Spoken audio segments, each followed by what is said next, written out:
नेपालको कुल जनसङ्ख्याको आधाभन्दा बढी जनसङ्ख्या महिलाको रहेको छ। गाउँ विकासदेखि देशको आर्थिक राजनीतिक तहहरूमा महिलाहरूको ठूलो योगदान रहिआएको छ। तर पनि गाउँ समाजले महिलाहरूलाई हेर्ने दृष्टिकोण भने अझैसम्म परिवर्तन हुन सकिरहेको छैन। समाजमा शिक्षा तथा जनचेतनाको अभावमा अझै पनि महिलाहरूले विभिन्न प्रकारका हिंसा खेप्नु परिरहेको छ। यस्तै हिंसा मध्ये बोक्सी आरोप पनि एक हो। बोक्सी आरोप परापूर्व कालदेखि ग्रामीण तथा दुर्गम स्थानका दलित, गरिब, निमुखा तथा एकल महिलाहरूलाई समाजका धनाढ्य परिवारबाट धामी झाँक्रीको सहयोग लिई बोक्सी आरोप लगाइँदै आइरहेको छ। आजभन्दा करिब 200 वर्ष अघिदेखि नै बोक्सी आरोपित महिलाहरूलाई ठुलो ढुङ्गामा साङ्गाले बाँधेर जिउँदै फाल्ने चलन थियो र सो ढुङ्गालाई आज पनि बोक्सीमारा ढुङ्गाको नामले चिनिन्छ। सुनौ त्यहाँका स्थानीय वृद्ध वृद्धाको कथन। यसको कथन त के भन्नु, उहिले तेन्नाङ रात थियो अरे, धामी झाँक्रीले यो बोक्सी हो भनेर ठान्छन्। त्यहाँबाट पत्ता ल्याएर यो अब ढुङ्गामा लगेर झुन्ड्याएर मार्नु भनेर ल्याएर मार्थे अरे भन्थे। त्यो ढुङ्गामा दुईवटा पाल छ, सिक्री मुठो, त्यहाँ ल्याएर बोक्सीहरू त्यहाँ झुन्ड्याएर उता गला तारेर मार्थे अरे भन्ने सुन्यो। कोही घाँस काट्नु जाँदा नि कामेर आउँथे। अनि यो बोक्सी हो कि होइन भनेर कसले देख्ने त भन्दाखेरि धामी, धनतारी, बिजुवाले देख्छन् भनेर पत्तो लगाइकन गरेको भनेर भन्थे। सङ्गली त मेरो 2002 सालमा जन्मेको मान्छे हुँ। हिजो अस्तिसम्म सङ्गली थियो, झुन्ड्याएकै थियो, दुइटै सङ्गली थियो। तर त्यो ऊ नगरे भनेको केटाकेटीले केर कहाँ झिकेर लग्यो त्यो पत्ता झाँक्री समाज सबै भेला भएर बक्सी ठहर्याएपछि उहाँदेखि ल्याएपछि यहाँ खुड्की लाप्ने खुनी राख्या छ, मान्छे बस्ने अडिने जग्गा, खुट्टा ऊ टेक्ने ठाउँ बनाएर उत्तापट्टि यसरी फिलाइदिन्थे भनेर भन्थे। बक्सी पत्ता लगाउने त मान्छेले होइन, मान्छे भए पनि झाँक्री धामीले पत्ता लगाउँथे। अनि हो होइन भन्दाखेरि ठहर्नु सक्छ भनेर उसले बोक्दाखेरि यसरी ल्याउँथ्यो। पछाडि के अन्तिम भने अब त्यसरी जाँदाखेरि रानी नै बक्सी हुँदाखेरि यो चाहिँ हुँदैन भनेर हाम्रै राजाले छोडेको अरे भनेर इतिहास ल्याउँथे। परापूर्व कालदेखि धामी झाँक्रीमाथिको अन्धविश्वास र औषधि उपचारको कमीले मानिसहरू दुख विराम परेको अवस्थामा धामी झाँक्रीमा विश्वास गर्न बाध्य थिए।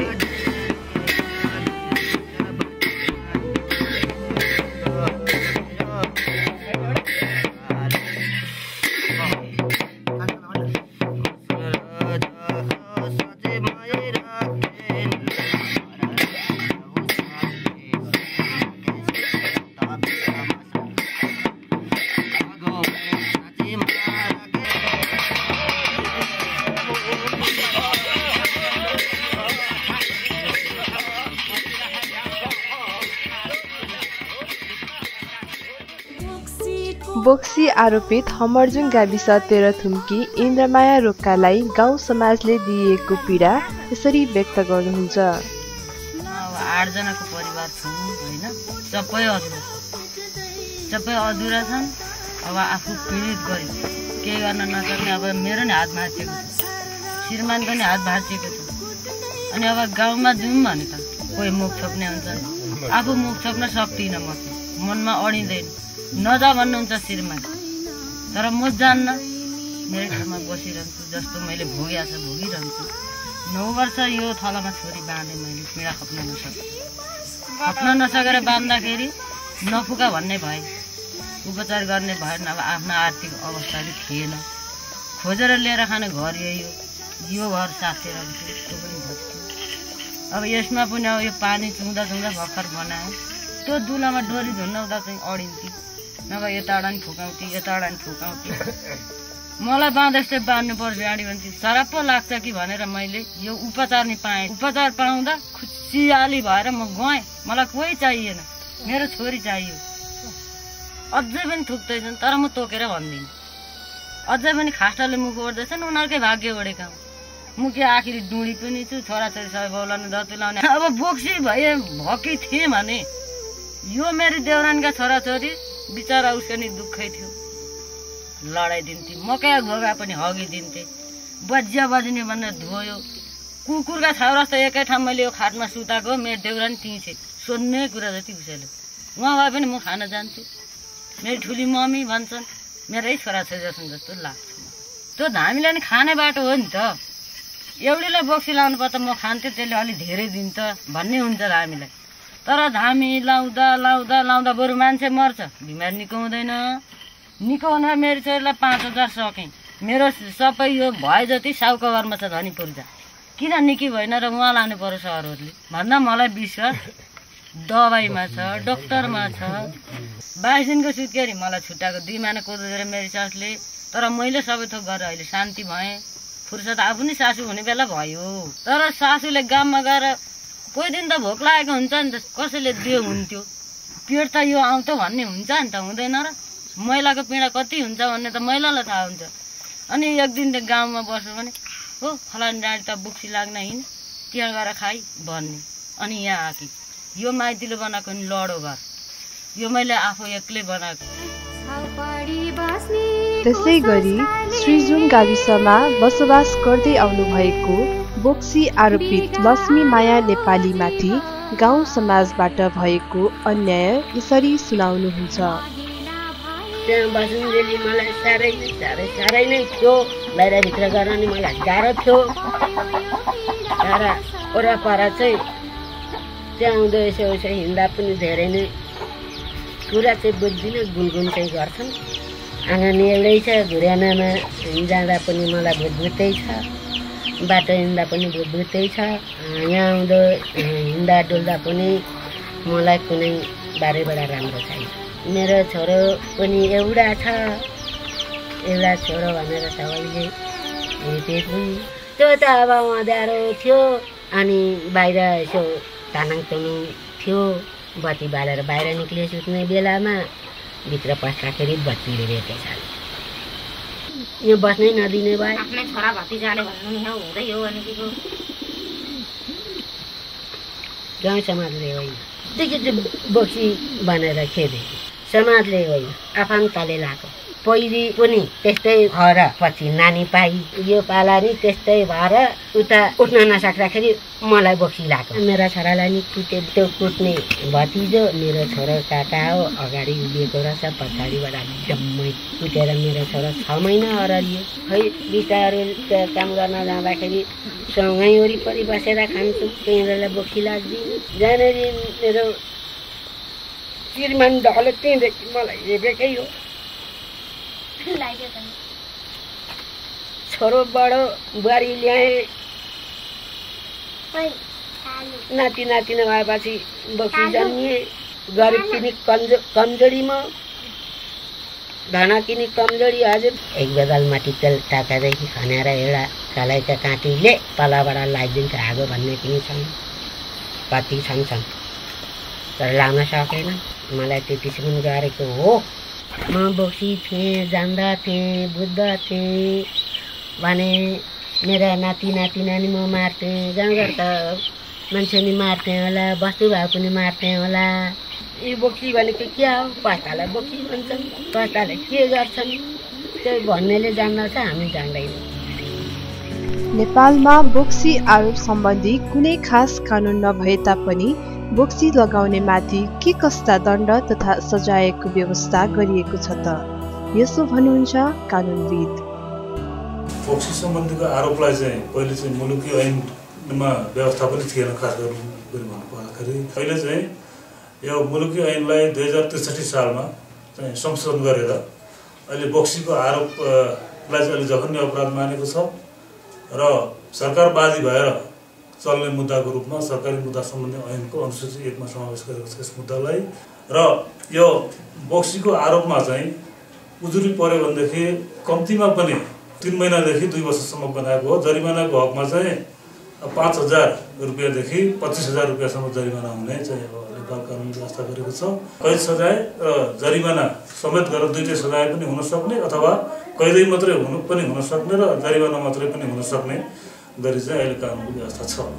यी महिलाहरूले आफ्नो गाउँ समाजबाट दिएको दुःख पीडामा साथ दिने कोही पनि पाएनन् र यिनीहरूमाथि समाजबाट गरिएको हेला हिंसा पिटाई गाउँ निकालाका साथै अपहरित भएर बस्नु परेको थियो। तर जब एक्सन एड नेपालको साझेदारीमा दलित सचेतना समाज र देउराली सोसाइटी तेह्रथुमले जिल्लाका 10 गाउँ विकास समिति र विभिन्न टोलहरूमा बोक्सी हुँदैन भन्ने सचेतनाका लागि बृहत रूपमा पोस्टर, पम्पलेट, भित्ते लेखन गर्ने र प्रत्येक टोलमा महिलाहरूद्वारा क्षमता अभिवृद्धिका लागि सङ्गठित रूपमा अभियान चौतारीहरू सञ्चालन गर्दै महिला हिंसा सम्बन्धी घटेका घटनाहरूको विषयमा छलफल गर्दा समुदायमा जरा गाडेर बसेको मूल समस्या भनेको बोक्सी आरोप हो, जसले महिलाको बाँच्न पाउने अधिकारको हनन भएको निक्रोलपछि परिवार, समुदाय र टोल टोलमा छलफल अभियानहरू सञ्चालन गरी बोक्सी हुँदैन भन्ने जनचेतना फैलायो।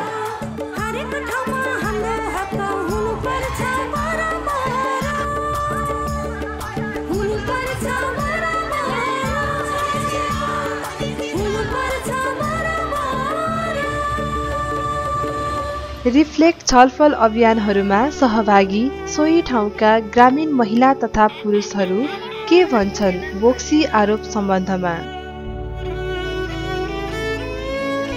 महिला भनेपछि त्यसै नि पछाडि परेको वर्ग भयो। त्यसमा पनि कामले गर्दा एकछिन समय थिएन। रिप्लेट बैठक बस्न थालेपछि हामीले समय निकाल्यौँ। गाउँमा पनि झगडा एक अर्कामा परेको आपसमा छ भने चाहिँ त्यो ल्याएर छलफलमा पनि हामीले ल्याएर समस्याको समाधान नै गर्यौँ। बोक्सी आरोपको जस्तै जस्तै नै थियो। बोक्सी हुन्छ भन्ने मलाई लाग्दैन। योभन्दा अगाडि यहाँ हुनुहुन्थ्यो हाम्रै इन्द्रमाया रोकालाई सबै भएर नै हामी डाउन गर्थ्यौँ होला, तर अरूले गर्दा पनि आफूले चाहिँ गरिएन। समाजबाटै अलिकति पिछाडिएको बस्ती अनि अपहेला त त्यो समाजमा अरूमा कुरो पुर्याउन सकेन, अलिकति कमजोरी स्थिति भयो भने त्यसैलाई त थियो बोक्सी आरोप भनेर प्राय गरेर महिलालाई मान्छे बोक्सी हुँदैन जस्तो लाग्छ मलाई, किनभने हुन्थ्यो भने हामी पनि हुन्थ्यो होला नि। जब हामीलाई चाहिँ हामीले अब बोक्सीले यस्तो गरेको भन्दैपछि बोक्सीले त यस्तो गर्दो रहेछन् अनि पो यस्तो हुँदो रहेछ। बोक्सी कसरी भन्दा रहेछन् भने अलिकति बुढो भयो अनि काम गर्न सक्दैन, हिँड्न सक्दैन, अनि अलिकति गरेपछि तल्लो स्तरको मान्छेलाई चाहिँ अब आयो भने पनि बोक्सी आयो, त्यो हेला हिंसा हो। तर त्यसरी हिंसा हुँदैन। धनी सम्पत्ति भए पनि कसैको सम्पत्ति कोही खोज्न जाँदैन, गरिब भए पनि आफ्नो ठाउँमा खाने हो, आफ्नो दुःख गर्ने। अब दिनदिनै रोगी भइएला, अब काम गर्न नसकेला, आफ्नो घरको आर्थिक स्थिति कमजोरी हुँदै गएपछि भोलिपर्सि हामीलाई नै भन्ला। तर त्यस्तो अन्याय सहने पनि होइन र त्यस्तै मान्छेले त्यस्तो भन्न पनि हुँदैन जस्तो लाग्छ आफूलाई। खासै हामीलाई चाहिँ बोक्सी जस्तो चाहिँ लाग्दैन। अब त्यस्तै पनि बिमार लाग्छ, अब धामी लाउँछन् के भन्छन्। अब धामी पनि अहिले हाम्रो खासै त्यति लाउने चलन छैन। अलिकति बिमार भएपछि एकपल्ट अब धामी लाउने, त्यहाँदेखि हेल्पोस्ट लगिहाल्छौँ अनि हेल्पोस्ट लगाएपछि निको हुन्छ। अब बोक्सीले बिगारेको के मारिहाल्नु हुन्थ्यो, त्यो मरेका छैनन् अहिलेसम्म, बोक्सीले मारे भनेका छैनन्।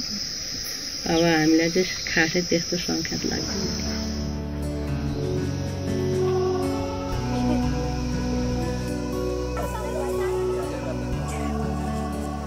दाँत फुक्लियामा लुगा पुराना हुन्छन्, त्यसलाई घरमा दुःख छ अनि त्यसलाई बोक्सी। यसो दाँत फुक्लिया देखेँ, अलिकति दुःख पाएको देखेँ, माग्न गयो अलिकति दुःख पाएको देखेँ भनेदेखि त्यो फलानी त बोक्सी पो छ है भन्ने अरब त लाउँछ। धामी जैसी लाउँदाखेरि त्यो बोक्सीलाई हटाउनु भन्थे, को बोक्सी हो यो भन्ने देखिएन। अब खाँदैछन् भनेदेखि लुकाउँथेन खान्थे।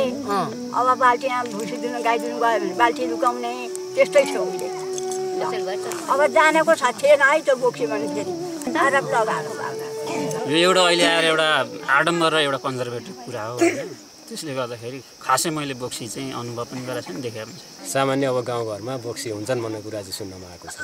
वास्तवमा कस्ता मान्छेलाई चाहिँ बोक्सी भन्ने गरेको पाइन्छ भने जसका श्रीमान चाहिँ बेलैमा बिते, उमेर हुँदै भने त्यस्ता महिलाहरू अलिक गरिबलाई चाहिँ यी बोक्सी हुन् भन्ने आरोप लगाउने गरेको मैले चाहिँ सुन्नमा र देखेको पनि छु ठाउँ ठाउँमा। तर मलाई चाहिँ लाग्छ वास्तवमा बोक्सी हुँदैन।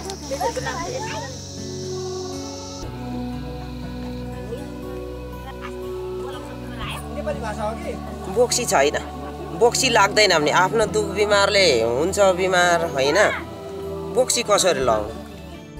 ग्रामीण क्षेत्रमा नै तालिमहरू चाहिँ आयोजना गरिन्छ जहाँ चाहिँ के अरे आरोपितहरूलाई समेत चाहिँ सहभागी गराएर आरोप लगाउनेहरूलाई को पनि चाहिँ सहभागिता गराएर चाहिँ हामी यो कार्यक्रमहरू सञ्चालन गर्ने गर्दछौँ। एक दशक अगाडि र अहिलेको तुलना गर्ने हो भने धेरै चाहिँ परिवर्तनहरू छ होइन। विगतका वर्षहरूमा चाहिँ विभिन्न ठाउँहरूमा मान्छेहरूलाई बोक्सी भन्ने, घर निकाला गर्ने, खाना नदिने, लाउन नदिने होइन, पारिवारिक हिसाबले नै हेला गर्ने अवस्था थियो। तर अहिले चाहिँ खुलेर कसैले कसैलाई पनि बोक्सी लाइरहेको अवस्था छैन। हामीले सुने अनुसार चाहिँ के अरे मान्छेहरूलाई चाहिँ मार्ने, गाउँ निकाला गर्ने यो सम्मको चाहिँ के अरे जघन्य अपराधका घटनाहरू थिए। यी घटनाहरू अहिले खास गरेर चाहिँ के अरे परिवर्तित सन्दर्भ समयअनुसार चाहिँ यी घटनाहरूमा चाहिँ एकदम घटेर आएको छ।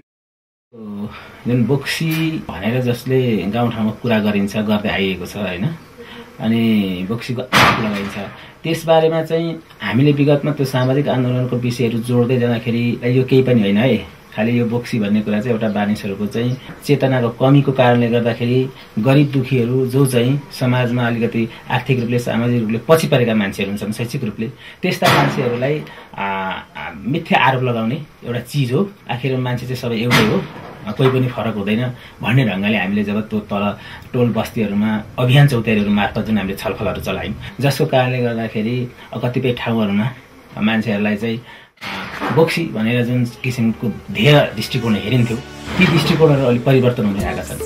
के हाम्रो गाउँ समाजमा बोक्सी छन् त? के बोक्सी धामी झाँक्रीले नै पत्ता लगाउँछन् त?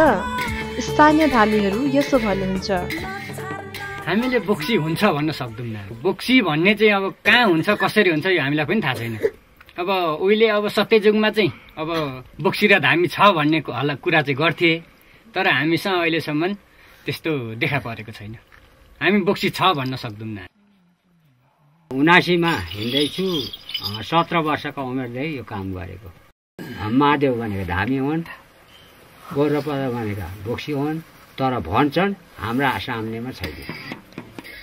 बोक्सी देखेको छैन, तर यो बोक्सी हुन्छ अरे भन्ने कुरो चाहिँ पुर्खा जिजुबाजेहरूले चाहिँ भन्ने गर्नुहुन्थ्यो, तर अहिलेसम्म मेरो आमुने सामुने देखा परेको छैन। एक्सन एड नेपालको साझेदारीमा दलित सचेतना समाज र देउराली सोसाइटी तेह्रथुमले गरेको सचेतना कार्यक्रमको कारण बोक्सी आरोपित महिलाहरूले कस्तो जीवन निर्वाह गरिरहेको छन् त? यो अभियान चौतारीमा बस्दाखेरि मलाई धेरै सुविधा, धेरै बुद्धि आयो, धेरै परिवर्तन नि भयो। त्यहाँबाट बस्दा बस्दै टोइलेट पनि पाएँ मैले। अनि त्यहाँबाट यो अभियान चौतारीमा बसेको 2 वर्ष हुँदाखेरि मेरो परिवर्तन अर्कै भयो। मलाई त कति स्वर्ग छ। हिँड्न नि पाइयो, जहिले तहिले धन्दामा व्यस्त, अहिले धन्दा नि छिमलिएकै छ, उता बैठाको नि भ्याएकै छ। कहाँ स्वच्छ छ नि, मलाई त स्वर्ग पनि भन्दा पनि राम्रो छ। सहयोग पनि हुँदैछ र पनि परिवर्तन आएकै पनि छ। सरसफाइमा नि आएकै छ, बोलीमा नि आएकै छ। नआएको म केहीमा भन्दिनँ। नभए लुगा धुइँदैन त, टालेको साडीलाई त यता कपालले जङ्ग्रा पार्दै हिँडिन्थ्यो। यो कार्यक्रम ल्याउँदाखेरि नै मान्छे थर्केका छन्, अलिकति उनीहरूले परिवर्तन गाउँघरबाट मलाई कसैले के भनेको छैन। पाप बोल्नु हुँदैन। दुष्टहरूले मलाई कसैले केही भनेका छैनन्। त यस्तै भनेका छैनन्, केही नि भनेका छैनन्। भन्नेले भनि गए। मलाई अहिले चाहिँ राम्रै छ, वरपरबाट नि राम्रै छ, घरबाट नि राम्रै छ। एउटा घरमा चाहिँ मलाई त्यस्तै नै छ। अझै मधेसमा बसेँ, 3-4 वर्ष बसेँ। मेरी बहिनी बाटो केउरिनीमा गएर बसेँ, माइतमा 4-5 वर्षै त्यस्तो गरेँ। अनि अब गर्न सक्दिनँ, उँधो गर्दा नि हुँदैन भनेर अनि घर स्याहारेर बसेँ।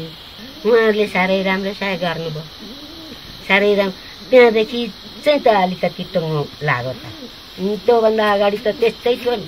जहाँनेरि मलाई यो गाउँ समाजले मलाई हुले, त्यहाँदेखि अनि मलाई अलिक नरम छ, धेरै नरम छ। यो चाहिँ भएकै कुरो हो। पछि अब आमा त्यस्तै 1-2 वर्ष पछाडि घरमा आएपछि चाहिँ पछि चाहिँ सुन पुगिसक्यो। अब पहिले माथि बस्दा भन्दा त स्थिति त अहिले राम्रो छ। अब त बोल्न पनि सक्दैनन् र गर्न पनि सक्दैनन् र अब त हामी पनि धेरै जान्ने बुझ्ने भयौँ। यो बोक्सी लाउनेहरूलाई चाहिँ एकदम पुरै कारबाही गर्नुपर्छ भन्ने तेह्रथुम जिल्लाका गाउँठाउँमा भएको जनचेतनाका परिवर्तनको बारे के भन्नुहुन्छ त स्थानीय विकास अधिकारी? यो बोक्सीको आरोप हाम्रो समाजको एउटा अत्यन्तै ठुलो कलङ्क हो र हाम्रो समाजमा अब यो आरोपमा विभिन्न जात जातिका महिलाहरू, खास गरी दलित जनजातिका महिलाहरू र अन्य जातिका महिलाहरू पनि यो आरोपबाट प्रताडित छन्। यो जिल्लामा एक्सन एडको सहयोगमा देउराली सोसाइटी र ड्यास नेपालले जुन सघन रूपमा गाउँ गाउँसम्म जनचेतना अभियान फैलाएको छ, त्यो जनचेतना अभियानबाट चाहिँ निमुखा निरीह महिलाहरूलाई समाजका कथित ठुला बडाहरूले लगाएको एउटा चाहिँ मिथ्या आरोप रहेछ भन्ने चेतना गाउँमा आइसकेको अवस्था छ र अब कतिपय सन्दर्भमा त अब त्यो आरोपमा विस्थापित भएका केही महिला दिदीबहिनीहरू अहिले अब आफ्नो गाउँमा फर्केर आइसक्नु भएको अवस्था पनि छ।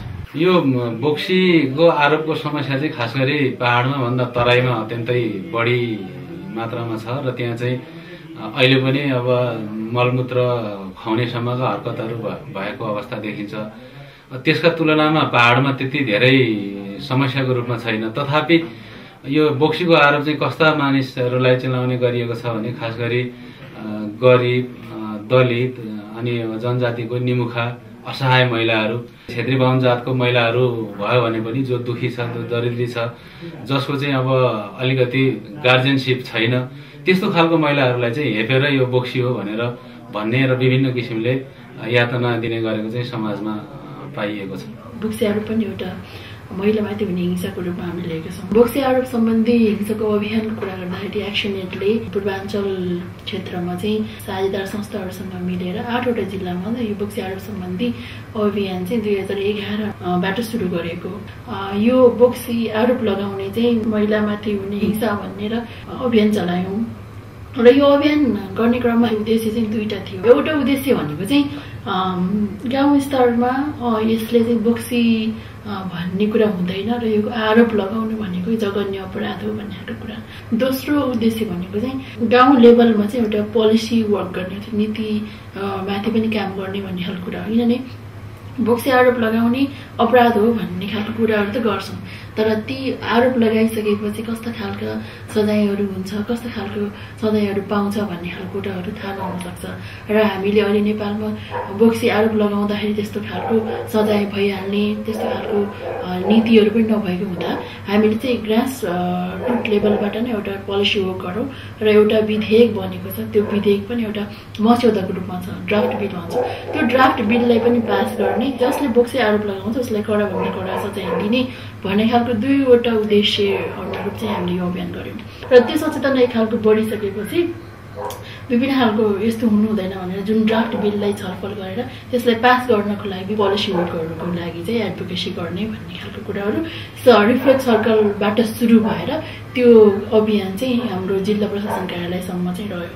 पूर्वाञ्चल स्रोत केन्द्रको 18वटा साझेदार संस्थाहरूले एकैचोटि जिल्ला प्रशासन कार्यालयमा चाहिँ एउटा डिमान्ड लेटर चाहिँ बुझाएको थियो होइन। त्यो पनि एउटा हाम्रो एउटा सानो ग्रास लेभलको पोलिसी वर्कको कुरा हो। तेह्रथुमकै कुरा गर्दाखेरि तेह्रथुम कुडी पहाडी जिल्ला, त्यसमा पनि तराईमा बोक्सी आरोप लगाउने र पहाडमा लगाउने चाहिँ अलिक फरक हुन्छ। महिलाहरू त्यहाँ हुनुहुन्छ, उहाँहरू चाहिँ पहिला बोक्सी भनेर कराइसकेपछि उहाँहरू समाजमा नबस्ने, कुनै पनि सभा बैठकहरूमा चाहिँ भेला नहुने गर्नुहुन्थ्यो भने अब जुन क्याम्पेन मार्फत चाहिँ हो यो होइन रहेछ, यदि यस्तो भन्यो भने त कानुन पनि लाग्दो रहेछ, यो कुरालाई चाहिँ जसले बोक्सी आरोप लाग्छ उसलाई कडाभन्दा कडा सजाय दिने भन्ने खालको ऐन नियमहरू बन्ने क्रममा रहेछ, लगाउनु हुँदैन रहेछ भन्ने खालको कुराहरू सचेतना गरिसकेपछि उहाँहरूलाई अहिले कसैले पनि बोक्सी हो भनेर आरोप नलगाउने कुराहरू छ। उहाँहरू हरेक मिटिङमा सामाजिक क्रियाकलापहरूमा चाहिँ मजाले भाग लिनुहुन्छ, आफ्नो कुराहरू भन्नुहुन्छ। उहाँहरूको केस त विभिन्न पत्र पत्रिका नेसनल लेभलको न्युजहरूमा पनि आएको थियो होइन। त्यसलाई पनि हामीले एउटा उपलब्धि मानेका छौँ। यो जुन डकुमेन्ट्रीले चाहिँ के चाहिँ देखाउन खोजेको भने पूर्वाञ्चलको 8वटा जिल्लामा विभिन्न समूहहरूमा यो खालको प्रयत्न भइरहेको छ, बोक्सी आरोप सम्बन्धी यस्तो खालको जागरण कामहरू भइरहेको छ। यो यदि डकुमेन्ट्री देखाउन सक्यो भने यसले पनि एउटा सचेतना फैलाउने होइन विभिन्न खालको कामहरू गर्न चाहिँ सहयोग पुग्छ भन्ने हो। र यसमा चाहिँ हाम्रो साथीहरू साझा संस्थाहरूको एकदम प्रयास हो, जुन प्रयास चाहिँ एकदमै सराहनीय छ। एउटा उहाँहरूको सानो प्रयत्न होला तर यसले चाहिँ ठुलो मान्यता बोकेको छ। बोक्सी आरोप लगाउने जस्तो कुरीति हटाउन चाहिँ सफल हुन्छ भन्ने विश्वास चाहिँ मैले लिएको छु र यो डकुमेन्ट्रीले चाहिँ त्यही खालको सन्देश दिनेछ भन्ने विश्वास पनि लिएको छु।